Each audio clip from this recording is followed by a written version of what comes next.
Bien, mis hermanos, qué gusto estar otra vez con ustedes.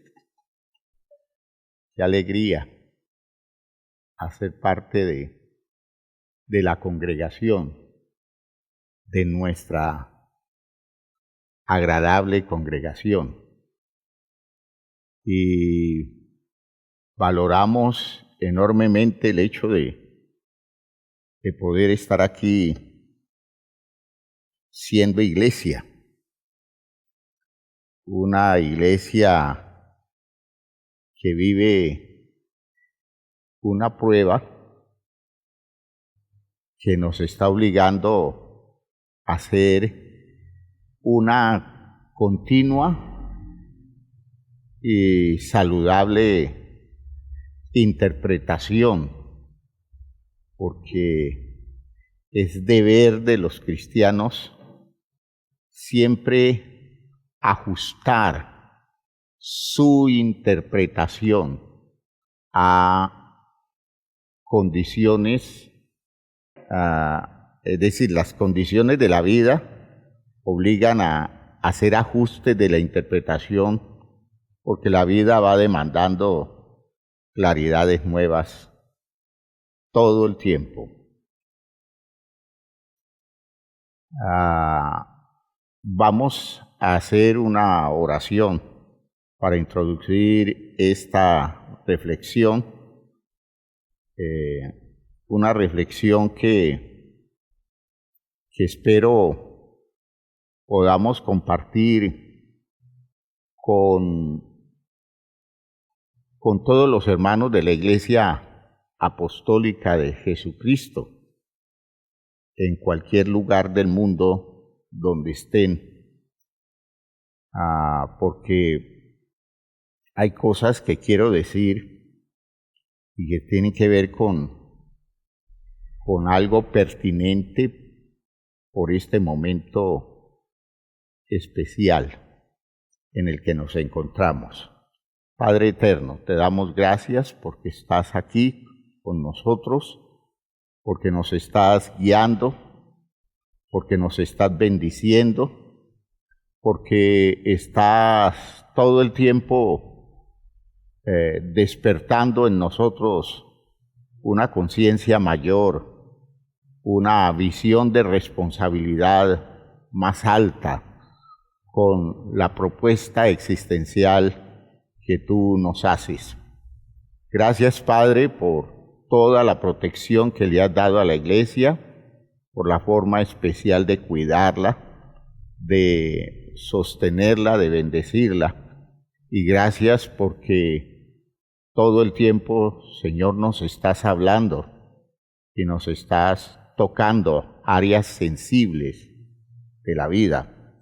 En el nombre de Jesucristo, te alabamos y te bendecimos por todas las cosas que tú nos concedes.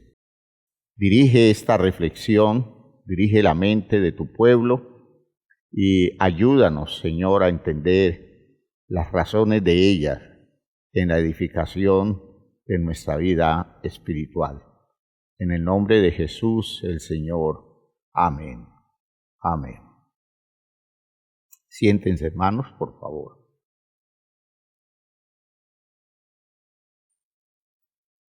Bendita experiencia, hermanos, esta de la crisis por la pandemia del coronavirus, porque esta experiencia ha desnudado muchas cosas buenas y muchas otras no tan buenas en la estructura nuestra, ¿no? Nos ha dejado al descubierto algunas condiciones de nuestra estructura,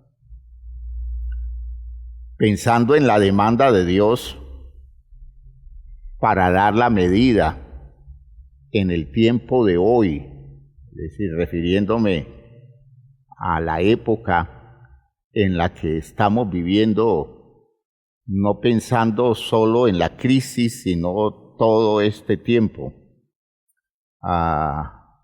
Estamos, hermanos, siendo exigidos como difícilmente hasta ahora habíamos podido ser exigidos, pero hablo como cristianos. Estoy hablando de nuestra posición de cristianos. ¿Cuánto se nos pide dar medida en un tiempo como este? Y entonces entender que esa es la medida que Dios está esperando que nosotros demos para convertirnos en las personas que muestren el carácter cristiano en esta época, en este siglo XXI. Y podemos citar cosas, podemos decir que se está poniendo a prueba nuestra capacidad para soportar límites, para soportar restricciones, en eso de hacer todo lo que queremos hacer, ¿ya? Uno ve que la época es una época de oportunidades. La gente en este siglo se siente con libertad de hacer muchas cosas porque las comodidades del tiempo, la tecnología y muchas otras cosas permiten que las personas hagan lo que deseen. Y sucede que a nosotros los cristianos pues nos pasa lo mismo porque no hemos tenido una crianza distinta. Hemos vivido bajo un régimen de oportunidades. La generación de las extremas restricciones quedó atrás, ¿ya? Esa generación en la que las cosas que se daban eran muy poquitas y la gente estaba feliz con poquitas cosas que se dieran. Es una generación que ya se está perdiendo, ya no quedan muchos. Esta es una generación donde hay libertad para disponerse a hacer todo lo que se quiere hacer. Por ejemplo, hoy la gente no estudia porque son perezosos, pero oportunidades para estudiar todos tienen. Las puertas se les abren generosamente, cosas que uno en tiempos pretéritos no veía, ¿ya? Uno descubre que hoy las oportunidades se dan, no importa que la persona esté trabajando, hoy tiene oportunidad de estudiar. Y quiero señalar cosas como esas para que entiendan que hemos vivido, al menos en los últimos 30, 40 años, en unos espacios de posibilidades en medio de la pobreza, porque somos pobres, la mayoría. En medio de la pobreza hemos crecido teniendo posibilidades de hacer cosas. Anteriormente, para hacer cosas mucho más pequeñas se necesitaban sacrificios extremos y una voluntad a toda prueba para sostenerse, porque el asunto era muy difícil. A veces las cosas se daban en medio de sufrimiento, en medio de hambre, y la gente que quería salir adelante soportaba todo eso pensando en encontrar un mejor futuro. Hoy no podemos decir que ese es nuestro problema. Hoy tenemos, por la gracia de Dios, la oportunidad de tener posibilidades para lograr cosas que a veces a uno le da molestia y quisiera sacudir a más de uno diciéndoles, muévase, que usted puede, que usted es capaz de hacer muchas cosas, usted no se puede resignar a estar así, a vivir así, porque Dios tiene como abrirle territorios de posibilidades. Pero fíjese que viviendo en un ambiente así, para muchos es ofensivo y doloroso que nos impidan estar donde queremos estar, que es de las cosas más simples de la vida, ya que uno tenga que confinarse. Eso es de lo que exige menos esfuerzo, pero hay gente que en este tiempo está al borde de la locura, porque no sabe cómo entender, cómo manejar, cómo ubicarse, y cualquier oportunidad que tenga de salirse de los territorios demandados por las circunstancias actuales lo hacen, y la idea es que ya llevamos tanto tiempo, pero tanto tiempo en confinamiento, que yo ya no aguantaba más y hacen locuras. Y lo digo pensando en los cristianos, yo no estoy hablando del resto porque pues el resto es el resto. En este momento estoy hablando de los cristianos, ¿ya? Y a veces buscando esas justificaciones tontas o esas argumentaciones, muchas veces con elaboraciones muy intelectuales, para decir, no acepto que me restrinja, y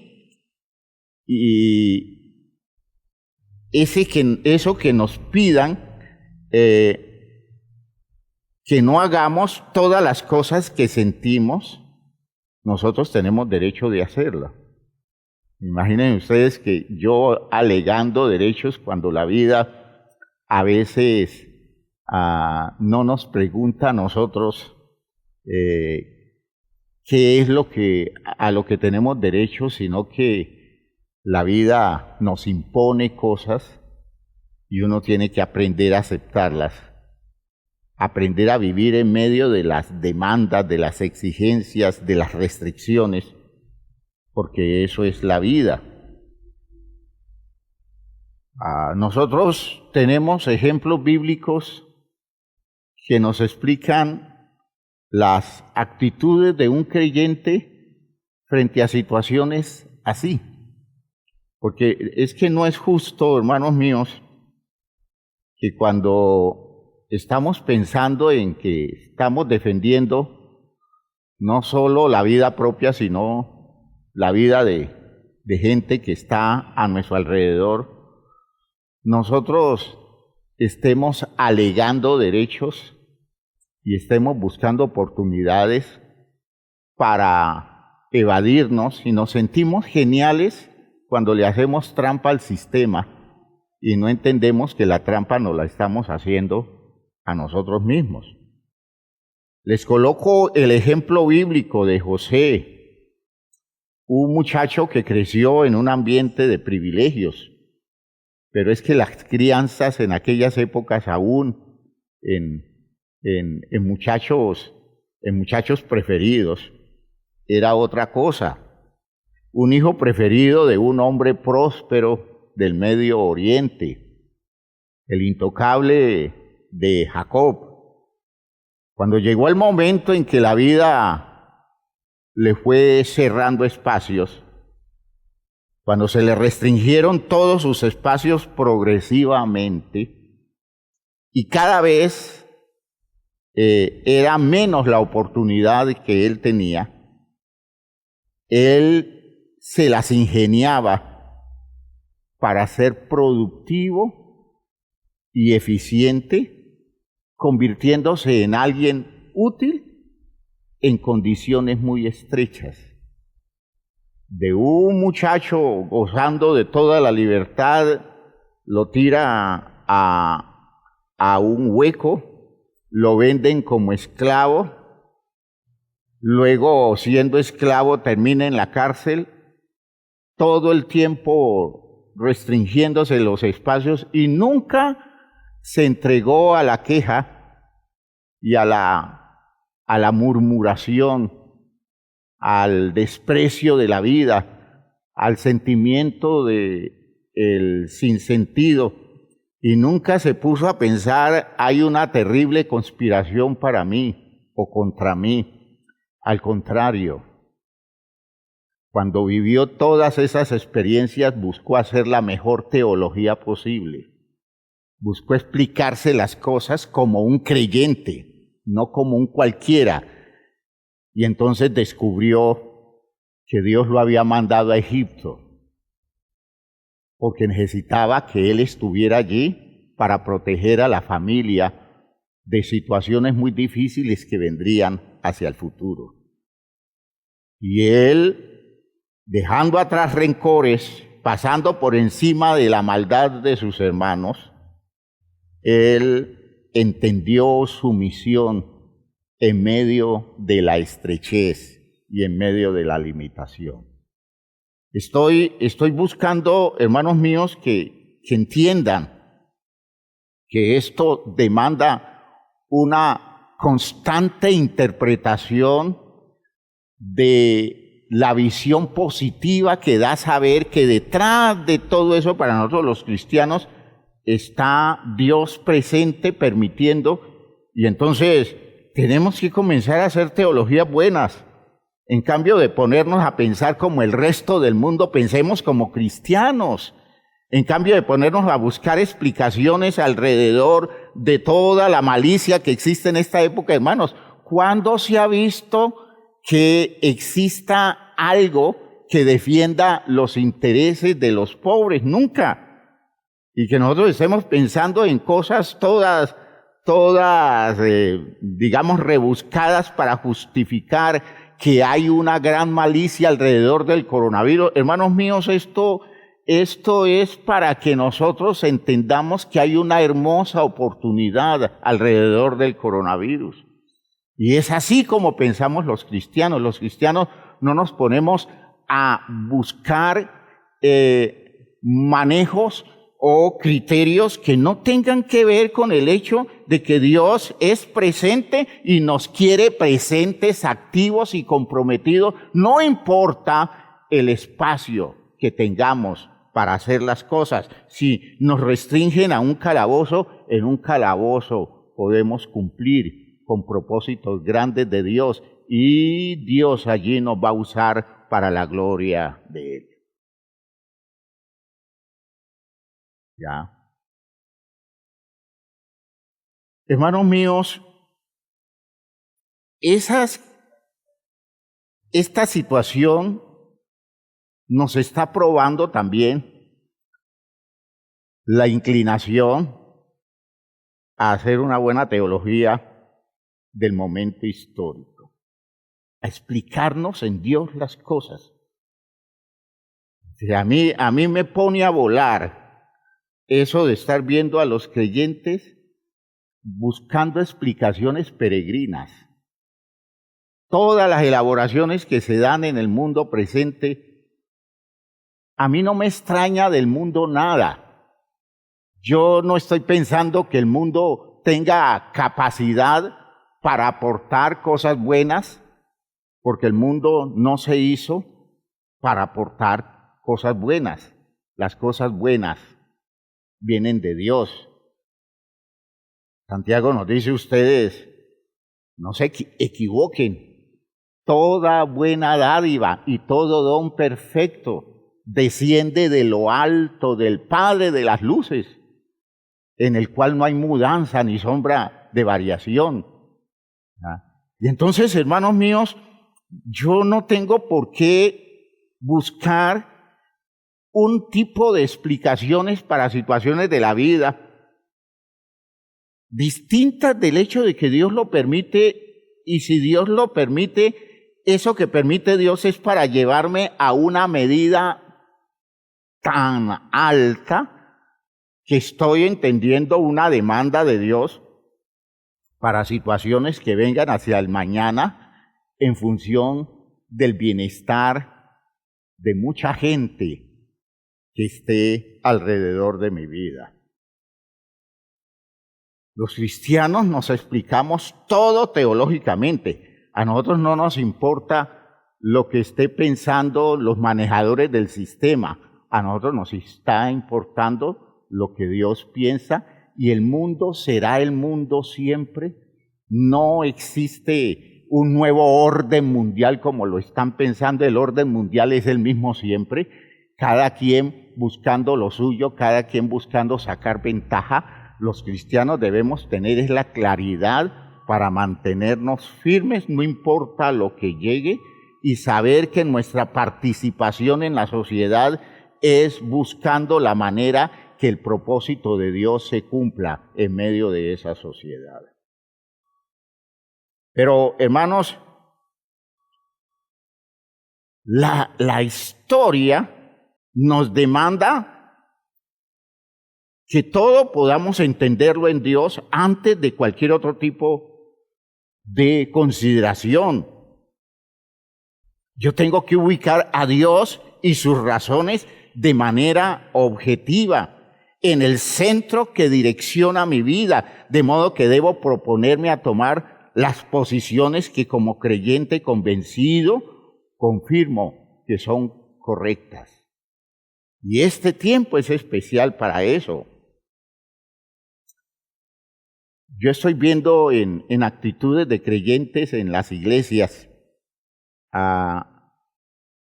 en algunos, esa consideración de que es falta de fe no actuar con libertad en esta época, y no es extraño que se tilde de cobarde la insistencia en quedarse en casa, como lo recomiendan las autoridades de la salud aquí en Colombia y en el mundo. Yo quiero dejar claro ideas muy concretas. El hecho de que yo salga irresponsablemente bajo la presunción de que Dios me guarda, porque yo soy un creyente, ¿ya?, alegando textos como en las promesas del Señor Jesucristo para decirle a los discípulos la protección que tendrían de Dios, y dice, si bebieren cosa mortífera no les hará daño. La cosa es que esos creyentes jamás pensaron que por esa promesa del Señor ellos iban a probar a tomarse unos venenos para garantizar el hecho de ser cristianos. En los Estados Unidos hay una secta de personas que juegan con las serpientes venenosas y hacen cultos tomando en las manos serpientes venenosas.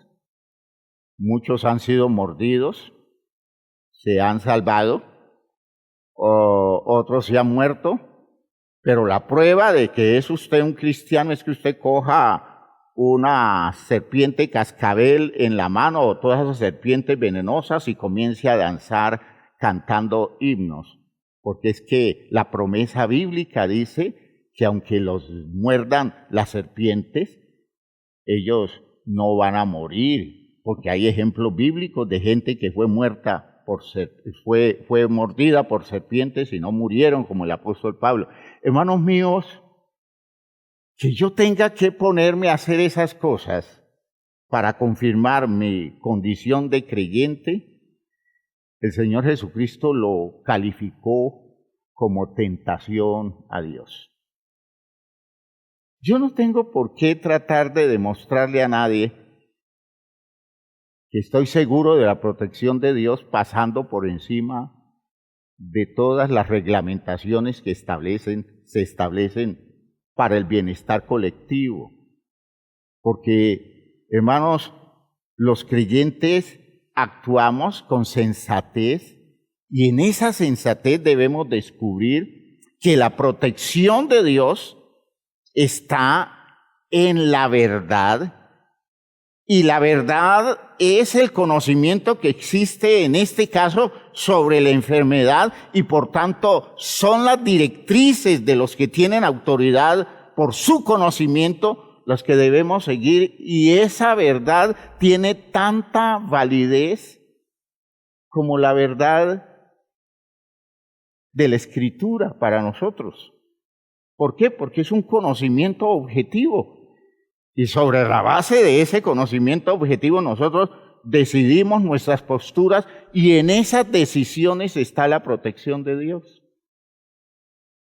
Porque es que la gente está esperando protecciones extraordinarias, milagrosas, en medio de la necedad. Hermanos, Dios no protege a los necios. Dios suelta a los necios. No importa todas las elaboraciones que hagan. Si usted actúa como un necio, Dios lo suelta. ¿Ya? ¿Por qué? Porque usted carece de condiciones y pierde el derecho de entrar en el reposo de Dios. Dios no hace nada por las personas que van todo el tiempo a estrellarse con los preceptos y con las normas sobre las cuales se establece el manejo social y el manejo espiritual. Que nosotros creemos que una cosa es esto y otra cosa es el resto de la vida. No, hermanos, la vida es una sola cosa y se integra todo en unos principios de vida que incluyen lo que los textos dicen e incluye lo que hoy de manera objetiva, de manera sensata, se establece para que podamos vivir lo mejor posible dentro de una sociedad. De modo que el hecho de que nosotros tengamos que asumir las normas, eso es un principio bíblico. El Señor Jesucristo sanó a unos leprosos, pero el Señor Jesucristo no se dio el derecho de diagnosticar la sanidad, porque Él no era el médico autorizado socialmente hablando. Y por eso le dijo a esos leprosos sanados: vayan, preséntese ante el sacerdote, para que sea el sacerdote que diga: usted ya está sano. Y si la certificación del sacerdote se da, usted ya se puede mover con libertad. Usted no va a decir: es que Jesús me sanó y por tanto yo no tengo por qué andar marginalmente porque Jesús quitó mi lepra. No, había que buscar la manera de confirmar el asunto, y Jesús usó los mecanismos establecidos socialmente y le dio autoridad con carácter de validez moral y espiritual a unos sacerdotes, no porque eran líderes religiosos, sino porque eran los médicos reconocidos en medio de la sociedad. Hermanos míos, la verdad es un espíritu que adquiere el cristiano y lo lleva a ser pertinente en los momentos críticos de la vida, para entender objetivamente lo que está pasando, de modo que no nos dejemos confundir con informaciones que nos desvían de las perspectivas ideales para actuar en esos momentos de confusión, porque hermanos, estos son momentos inéditos y por tanto cada quien está tratando de ubicarse lo mejor posible frente a esto, y nosotros tenemos guías, y las guías tienen que ver con principios de verdad, porque nosotros debemos aprender a establecer un sistema de valores ajustado a la perspectiva de Dios, y ese es el esfuerzo que estamos haciendo. Se nos prueba eso de ser personas con visión comunitaria. Esta es una época de gran prueba en ese sentido. Que el interés colectivo pase más digamos, tenga mayor importancia que el interés particular. El hacer sacrificios para garantizar el bienestar de los demás. En la idea de Pablo, de Filipenses, en el capítulo 2. Hermanos míos, es que son situaciones de demandas cristianas. Yo hago cosas pensando más en el bienestar de los demás que en mi propio bienestar. Si yo sé que en mi casa viven mis padres y mis padres son personas mayores, yo tengo que actuar con tanta consecuencia al respecto que garantice que mi conducta no vaya a llevar trastornos, daño, enfermedad a esos viejos que demandan ser protegidos por mí. Yo no puedo andar irresponsablemente por la calle diciendo es que yo no creo en esas cosas y simplemente con eso me llevo por delante las posibilidades de toda la gente que tengo a mi alrededor que están dependiendo de mi actitud comprometida con la vida. Y cuando uno ve ese tipo de creyentes con ese nivel de irresponsabilidad, uno dice, no sabe nada, no ha entendido nada, no conoce a Dios,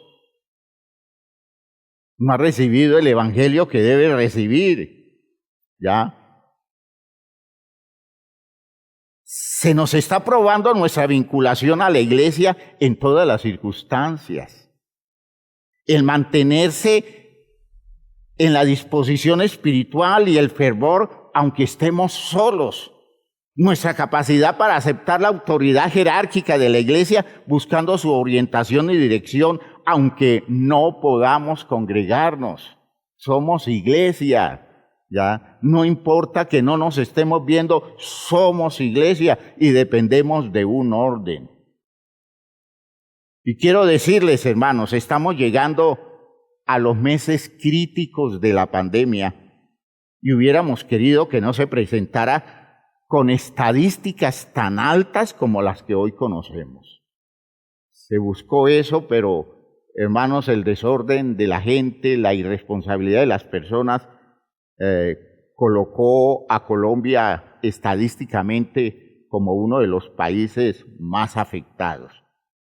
El riesgo era lo que les mencionaba hace algún tiempo, de que infarte la atención hospitalaria en cuidados intensivos es una calamidad y no estamos lejos de que eso suceda. Y por eso les digo, hermanos de la Iglesia Apostólica, es un deber, debido al bienestar colectivo, cuidarnos mucho, mucho más que antes, pues no es el tiempo para contagiarse y enfermarse gravemente. Se está llegando a esa condición del sistema donde no va a haber oportunidad para atenderlos a todos. Y entonces, si entendemos eso, aceptemos la propuesta que de parte de Dios nos llega. Evitemos todo aquello que pueda exponernos a un contagio en una época en que el asunto es crítico, mes de julio, mes de agosto, posiblemente en septiembre nosotros comencemos el declive de la condición de la pandemia, de la situación de la epidemia que se está presentando aquí en Colombia.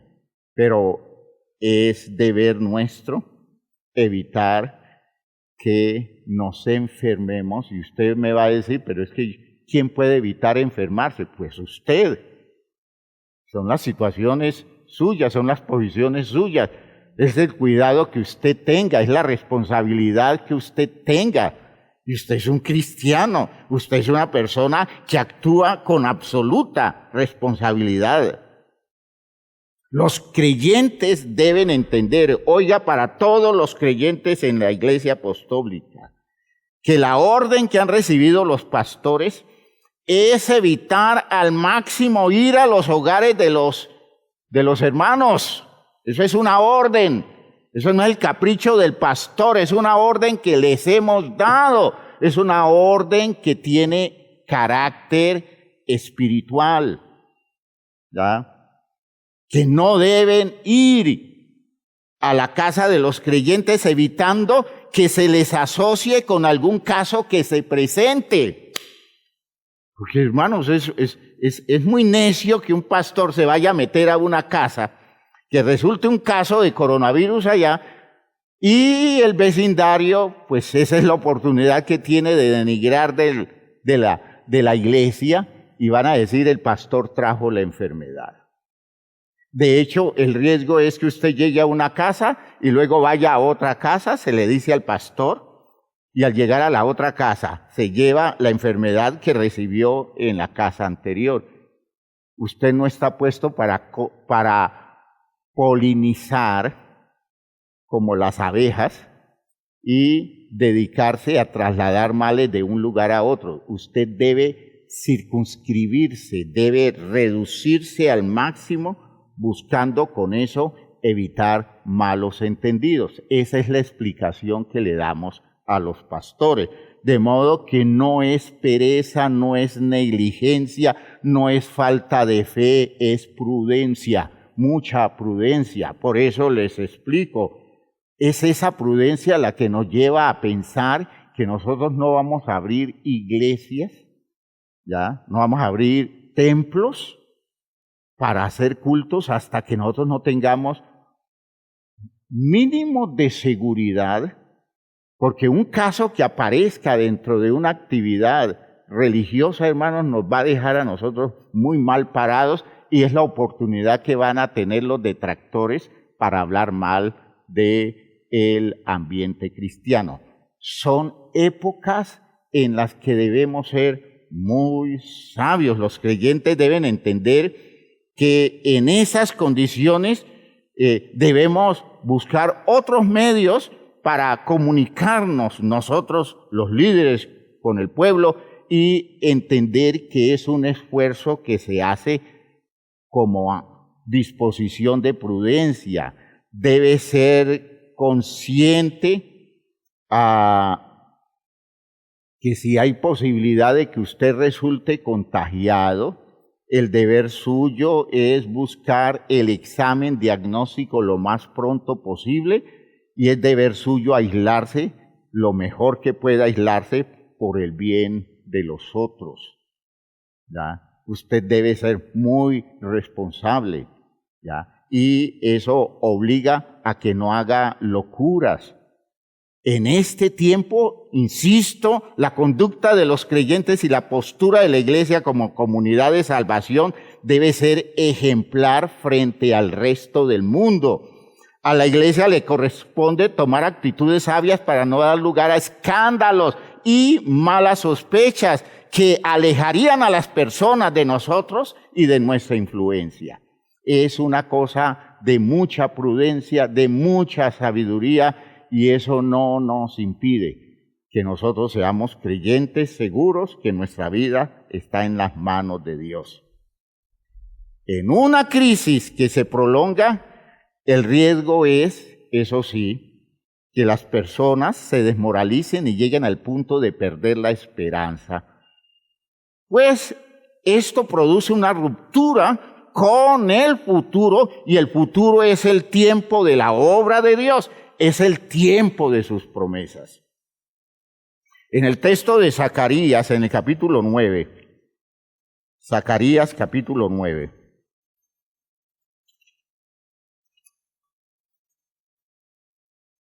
el Señor le está haciendo una invitación al pueblo que comienza a regresar del cautiverio. Zacarías es un texto posexílico, y Zacarías tiene que ver mucho con el tiempo de la reconstrucción en Jerusalén, en Judea. Y Dios les hace una invitación a aceptar propuestas sociales, asumiéndole sobre la base de las promesas que Él mismo les hace. ¿Cuál era la propuesta social a los israelitas que estaban en Caldea, en Persia, en aquel entonces? Es decir, en lo que originalmente era Babilonia. Ellos están establecidos. Ellos tienen cierto grado de comodidad. Y Dios les dice a ellos, salgan de allí y regresen a la tierra. ¿Ya? Regresen a la tierra. Es decir, acepten una incomodidad momentánea, porque mi propuesta es que tengo algo muy bueno para ustedes hacia adelante. Leo el texto de Zacarías 9 en el versículo 11 y el versículo 12. Les dice en el versículo 9, en el versículo 11 y 12, y voy a leer otra versión, dice: y porque sellé contigo una alianza mediante sangre, es decir, un pacto de Dios con el pueblo. Y estamos hablando de más de 70 años después de llegar al cautiverio, por tanto hay una nueva generación que está viviendo condiciones muy buenas en Babilonia. Y Dios ahora les dice, es el tiempo de regresar. Dios les está diciendo, es el tiempo de que se incomoden. Es el tiempo de que suelten todo eso que tienen, vendan todo eso y regresen a la tierra y se establezcan. Y dice, y porque sellé contigo una alianza mediante sangre, yo sacaré tus cautivos del foso sin agua. Vuelvan cautivos a la ciudad fortificada, vuelvan esperanzados. Hoy mismo les anuncio que les daré doble recompensa. En el tiempo del regreso, entonces, ellos están en esas condiciones de enfrentarse a la reconstrucción de una nación devastada, de una Jerusalén totalmente en el piso.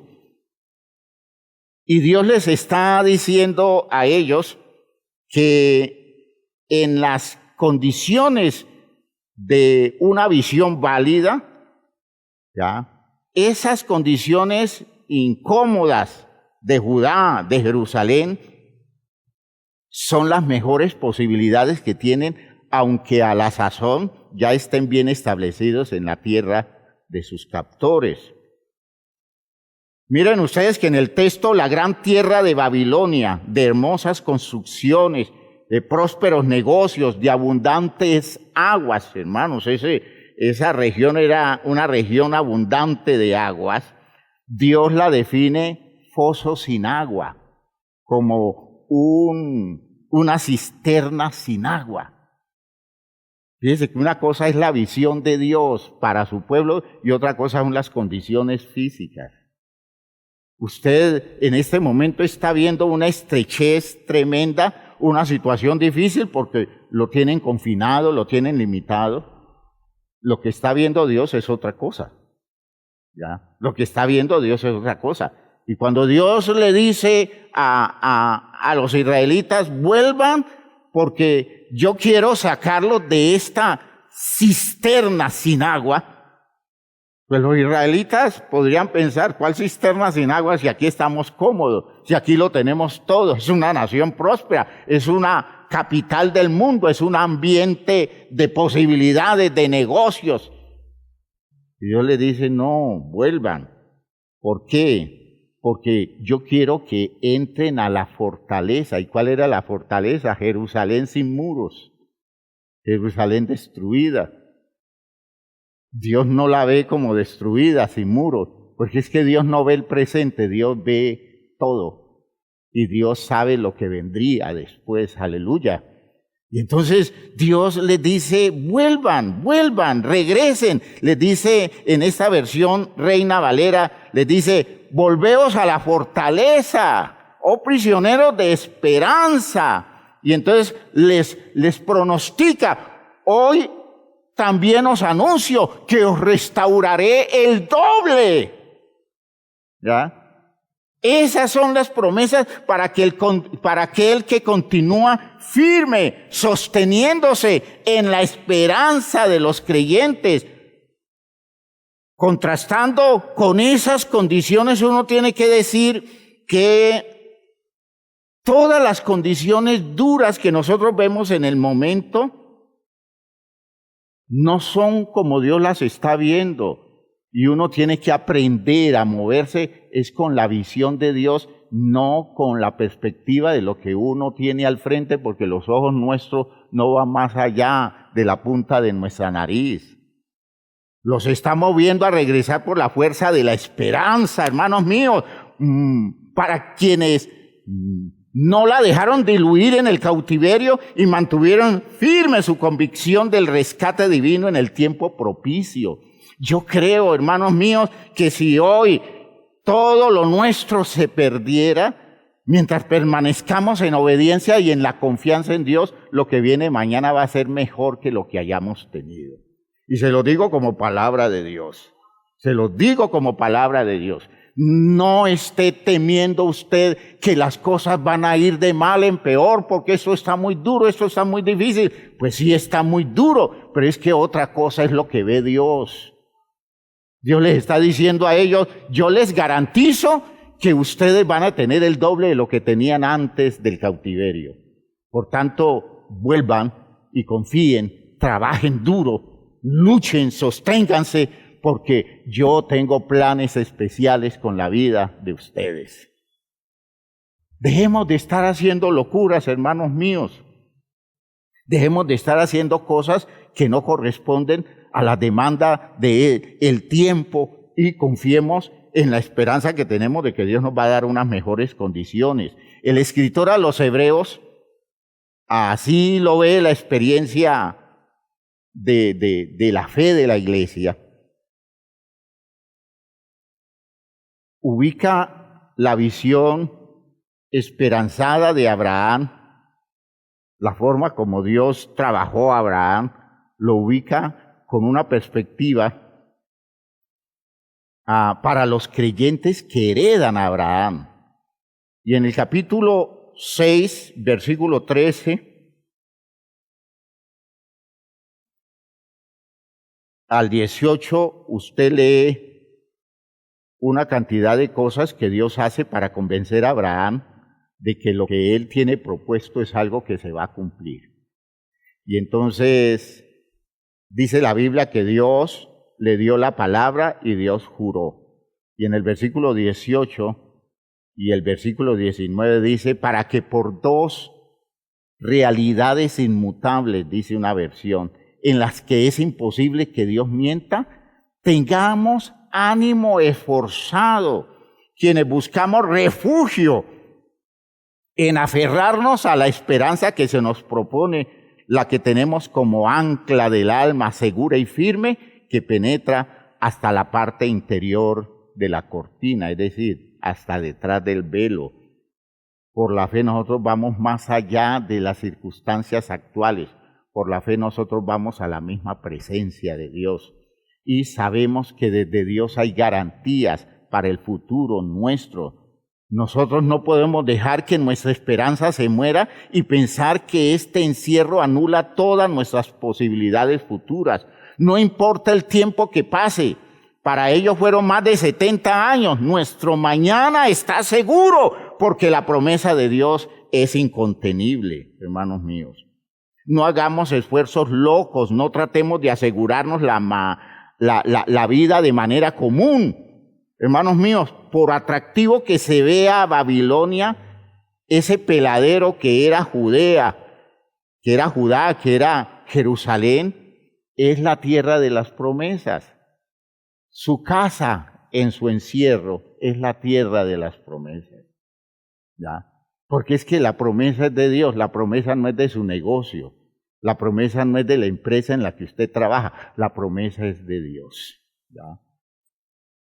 No le tengamos miedo al futuro, obedezcamos hoy el orden establecido y Dios mañana, si no hemos renunciado a la esperanza, nos restaurará el doble. Será mejor que cualquiera de las cosas que antes habíamos logrado. Hermanos míos, no se desespere, estamos en buenas manos. Pero no salga a hacer locuras a la calle, No actúe con irresponsabilidad, sea cristiano así, vertical, haciendo de la vida suya un territorio de garantías para todo el mundo, un territorio de bienestar para todo el mundo. Espero que me hayan entendido la idea. Somos una iglesia responsable, no estamos pensando en necedades, estamos seguros que la bendición viene de Dios, que Dios nos va a bendecir, pero hoy vamos a ser muy responsables. Pónganse de pie, por favor.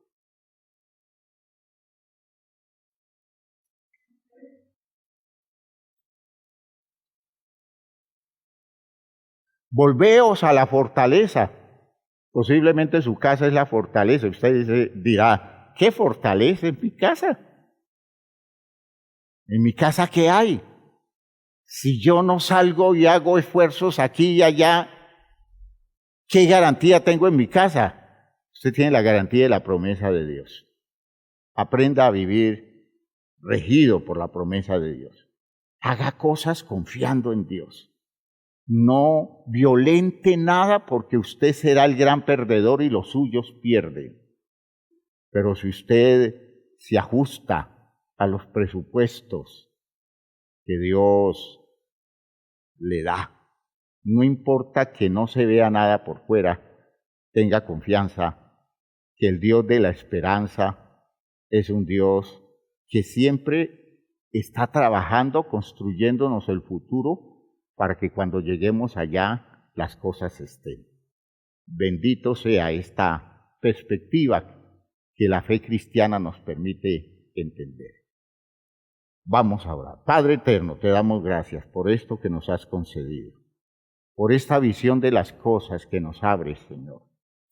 Gracias porque tenemos oportunidad de bendecir tu nombre, tenemos oportunidad de alabarte, de mostrar nuestra satisfacción total con los programas tuyos, con las posibilidades tuyas. Gracias, Dios mío, porque en medio de tantas limitaciones, de tantas circunstancias difíciles, tú has venido confirmando que tú eres nuestra garantía. Ayúdanos, Señor, a vivir con sentido de responsabilidad en este tiempo. Ayúdanos a actuar consecuentes. Ayúdanos a manejar las cosas de una manera que podamos nosotros mostrar nuestro cristianismo a todo el entorno, Señor, y dejarles ver cómo actúan los cristianos en medio de una crisis, en medio de una pandemia, en medio de una situación que nos está demandando a todos. Llévanos a ser el testimonio vivo que pueda abrir caminos para la salvación de muchas otras personas y sobre todo para la protección de nuestro medio social. En el nombre glorioso de Jesucristo te damos gracias, Padre Santo. Amén.